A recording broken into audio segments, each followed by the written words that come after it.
वह खून कहो किस मतलब का जिसमें उबाल का नाम नहीं, वह खून कहो किस मतलब का आ सके देश के काम नहीं, वह खून कहो किस मतलब का जिसमें जीवन न रवानी है, जो परवश होकर बहता है वह खून नहीं है पानी है। उस दिन लोगों ने सही सही खून की कीमत पहचानी, जिस दिन बर्मा में सुभाष ने मांगी उनसे कुर्बानी थी। बोले स्वतंत्रता की खातिर बलिदान तुम्हें करना होगा, तुम बहुत जी चुके जग में लेकिन आगे तुम्हें मरना होगा। आजादी के चरणों में जो जयमाल चढ़ाई जाएगी वह सुनो तुम्हारे शीशों के फूलों से गूंथी जाएगी। स्वतंत्रता का संग्राम कहीं पैसों पर खेला जाता है या शीश कटाने का सौदा नंगे सर झेला जाता है। अजान बाहु ऊंची करके बोले रक्त तुम मुझे देना, बदले में भारत की आजादी तुम मुझसे लेना। हो गई सभा में उथल पुथल, सीने में दिल न समाते थे, स्वर इंकलाब के नारे कोसों तक सुनाई देते थे। बोले सुभाष वह आगे आए जिसमें भारतीय खून बहता हो, वह आगे आए जो खुद को हिंदुस्तानी कहता हो, वह आगे आए जो इस पर हस्ताक्षर करता हो। मैं कफन बढ़ाता हूँ, वह आगे आए जो इसे हंस कर लेता हो। सारी जनता हुंकार उठी, हम आते हैं हम आते हैं,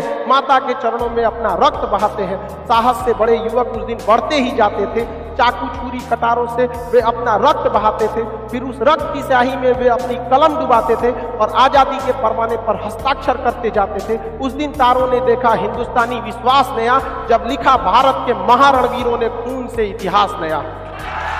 काकोरी कांड के मुख्य अभियुक्त चंद्रशेखर, इन लोगों ने काकोरी नामक स्थान पर ट्रेन के रास्ते में पेड़ काट के गिरा दिया, ब्लॉक कर दिया पटरी। पहले के जमाने की ट्रेन इतनी पावरफुल नहीं होती थी, आज के टाइम में पेड़वा काट के आगे गिरा देंगे तो क्या कर लेंगे, पावरफुल रहेगी तो रुकना ही पड़ेगा। तो उस समय ना मोबाइल था ना कुछ था, एक ट्रेन चली है स्टेशन से तो जब तक दूसरे स्टेशन पे नहीं पहुंच जाती है बीच में उसका कोई सूरताल पता नहीं चलता था। तो एक बीच में सुनसान एरिया देख के इन्होंने ट्रेन को रोका और लूट के पूरा पैसा लेके भाग गए लोग। बाद में अंग्रेज खोजना चालू किए थे, सबको एक एक करके तो पकड़ लिए लोग, इस 4 लोग को, समझा गया। इन 4 लोगों को सजा सुनाया गया था किस कांड में, काकोरी कांड में। और एक जो मुख्य अभियुक्त थे चंद्रशेखर आजाद, वहां से क्या हो गए, भाग गए। अंग्रेजों का छक्का छुड़ा दिया इन्होंने चंद्रशेखर आजाद ने। लेकिन इलाहाबाद के अल्फ्रेड पार्क में जब चंद्रशेखर आजाद थे तो अंग्रेजों ने क्या, अंग्रेजों को किसी ने सूचना दे दिया कि चंद्रशेखर आजाद कहाँ है, अल्फ्रेड पार्क में। अंग्रेज वहां पूरी दल बल लेके पहुंच गए। चंद्रशेखर आजाद के पास गोलियां सीमित थी, जितनी गोली थी सारी गोलियों से अंग्रेजों को मारे, अंग्रेज मरते गए सब। अब लेकिन जब लास्ट गोली लगा तो उन्होंने कहा कि अगर हमको अंग्रेज मार देंगे तो अंग्रेज अपने आप को क्या समझने लगेंगे, वीर समझने लगेंगे, इसलिए अंग्रेज हमको मार ही नहीं सकते। इन्होंने पहले भी बोला था, English has no bullet to shoot me, अंग्रेजों के पास ऐसा कोई गोला नहीं, ऐसी कोई बंदूक नहीं जो मेरी छाती चीर सके। इसलिए उन्होंने कहा कि अंग्रेजों के हाथ से मरना सही नहीं है। उन्होंने लास्ट गोली में खुद को क्या कर दिया, मार लिया। अब मरने के बाद भी अंग्रेज पास नहीं आते थे सब, कोई ठीक है सुतल होगा मार देगा उठ के फिर हमको। अंग्रेज हम लोगों को फूट डाल दिए सब ना, वरना हम लोग को तो एक से एक क्रांतिकारी यहाँ हुए सब वहां पर। बाद में अंग्रेजों ने मतलब जब देखे सब कि नहीं अब मृत हो चुके हैं तब अंग्रेज वहां गए। आज भी चंद्रशेखर आजाद का पिस्टल, उनकी सामान वगैरह इलाहाबाद के अल्फ्रेड पार्क में है। वहां आज भी उनकी प्रतिमा लगी हुई है, ऐसे बंदूक लिए हुए हैं कमर में, ऐसे मूछ, ऐसे जनेऊ रखते थे, तो वहां पे धोती वगैरह पहनते थे चंद्रशेखर आजाद। और उनका पिस्टल आज भी है अल्फ्रेड पार्क इलाहाबाद में, आज भी वैसे ही है। और इन लोग को क्या कर दिया गया, फांसी दे दिया गया। इसमें फांसी पर, आजादी की लड़ाई में फांसी पर चढ़ने वाले पहले मुस्लिम कौन थे, अशफाक उल्लाह खान थे। कौन थे, अशफाक उल्लाह खान। ये सवाल पूछता है सबसे कम उम्र पे फांसी पे चढ़ने वाले, खुदीराम बोस। खुदीराम बोस मुजफ्फरपुर के जज चेम्सफोर्ड पे क्या हुआ था, बम फेंक दिए थे।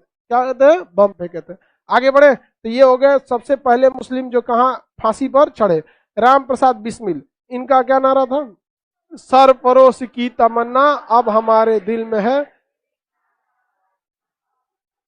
देखना है जोर कितना बाजुए का। आगे बढ़े। अब इसके बाद देखते हैं भगत सिंह के बारे में। किसके बारे में, भगत सिंह। अब ये जो संस्था थी ये तो अपना काम ठीक से कर ही रही थी। अब चंद्रशेखर आजाद को भी क्या कर दिया, अपने उन्होंने खुद से गोली मार लिया। कहां पर, अल्फ्रेड पार्क में। हम लोग के पास बंदूक नहीं थे, संसाधन नहीं थे। अगर गोली रहती चंद्रशेखर आजाद के पास तो कभी मारते खुद को। और उस समय मार के उन्होंने बहुत बेहतरीन काम किया, क्योंकि अगर अंग्रेज मारे रहते सब तो उनका मनोबल बढ़ जाता। कहते देखो बोलता था इंग्लिश है no bullet to shoot me, देखो यहाँ पर। तो ऐसा ऐसा हमारे देश में वीर पैदा हुआ है सब, जो जीते जी तो देश की सेवा करबे किया, अब मरने के बाद भी इस देश का सर नीचे झुकने नहीं दिया। बाकी आदमी ऐसा कभी कर सकता था, अपने हाथ से गोली मारना, आदमी कहता आखिरी गोली। और वैसे भी देखिए ना, अगर लॉजिकली भी देखेंगे, कम से कम एगो तो अंग्रेज को मार सकते थे, लेकिन चंद्रशेखर आजाद ने कहा कि एगो तो अंग्रेज को मार देंगे, अंग्रेजवा का कम है, सब 10 को चल आएगा इंग्लैंड से। लेकिन जो एक इतिहास लिख के जाएंगे कि नहीं मार पाए तो नहीं मार पाए, वो कभी नहीं मिट सकता। आगे देखते हैं भगत सिंह को। भगत सिंह ने 2 संस्था को बनाया, नौजवान सभा। भगत सिंह ने कौन सभा? नौजवान। आज भी देखिएगा युवाओं के बीच में भगत सिंह खासा लोकप्रिय। तो भगत सिंह सरदार जी थे, भगत सिंह सरदार जी थे।